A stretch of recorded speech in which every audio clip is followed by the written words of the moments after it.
సింగరేణి కార్మికులపై కేంద్ర రాష్ట్ర ప్రభుత్వాలు సవతి తల్లి ప్రేమను కనబరుస్తున్నాయి. ప్రాణాలను పనంగా పెట్టి చెమటోడ్చి పని చేస్తున్న జాలి దయ లేకుండా ప్రవర్తిస్తున్నాయి. ఫలితంగా కార్మికులకు కేంద్రం విధిస్తున్న ఐటీ గుదిబండాల మారింది. అయితే ఏసీ గదుల్లో పనిచేసే ఉద్యోగులను ఏ విధంగా పరిగణిస్తున్నారో నేలమ్మ ఒడిలో దుబ్బ ధూళి బుక్కి ప్రతి నిమిషం ప్రాణాలకు తెగించి పనిచేసే కార్మికులపైన అదే రీతిన పన్ను విధిస్తున్నాయి.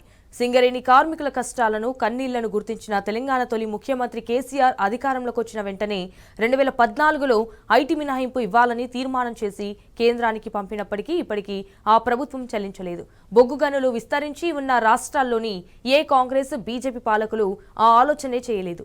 పార్లమెంటులోనూ చర్చించలేదు. అయితే తీర్మానానికి ఆయా రాష్ట్రాల ముఖ్యమంత్రులు రేవంత్ రెడ్డి ప్రయత్నించలేదు. కేంద్ర రాష్ట్ర ప్రభుత్వాలు సింగరేణి యాజమాన్యం జాతీయ కార్మిక సంఘాల నిర్లక్ష్యం సింగరేణి కార్మికుల కడుపు కొడుతుంది. ఇప్పటికైనా కేంద్ర రాష్ట్ర ప్రభుత్వాలు జాతీయ కార్మిక సంఘాలు సింగరేణి కార్మికులకు ఐటీ మినహాయింపు ఇచ్చేందుకు కృషి చేయాలని కార్మికులు కార్మిక సంఘాలు డిమాండ్ చేస్తున్నాయి.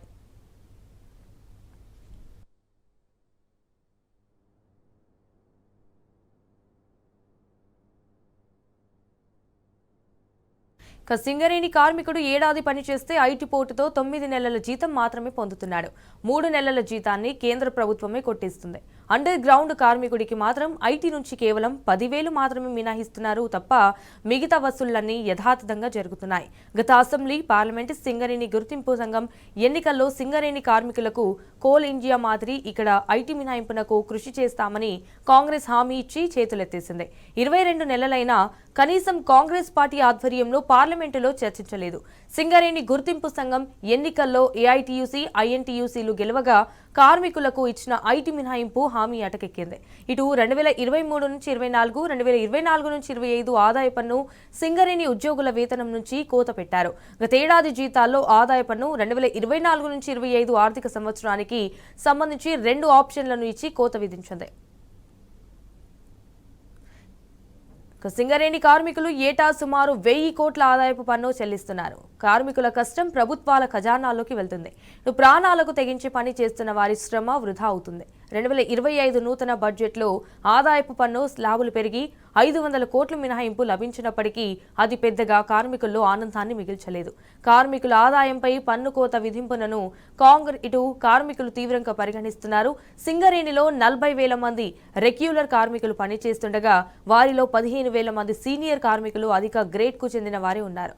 విభిన్న గ్రేడ్లలో చిన్న మొత్తానికి వచ్చే కార్మికులకు పన్ను మినహాయింపులు లభిస్తున్నప్పటికీ వార్షిక ఆదాయం 12 లక్షలకు మించి ఉన్న వారిపై పన్ను ప్రభావం పడక తప్పడం లేదు. ఏడాదికి 2 లక్షల నుంచి 4 లక్షల వరకు ఐటీ కింద సింగరేణి కార్మికులు కట్టాల్సి వస్తుంది.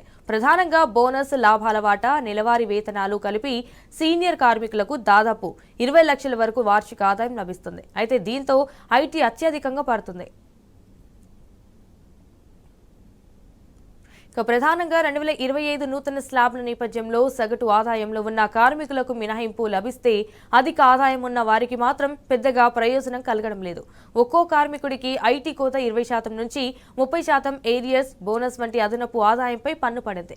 అందుకే బోనస్ లభించినప్పటికీ ఆదాయపు పన్ను మినహాయింపు ఇవ్వాలన్న డిమాండ్ కొనసాగుతున్నప్పటికీ కూడా కేంద్ర ప్రభుత్వం నుంచి ఎలాంటి స్పందన లేదు. గతేడాది కొంత ఐటీ తగ్గినా ప్రయోజనకరంగా లేదని కార్మికులు పెదవి విరిచారు.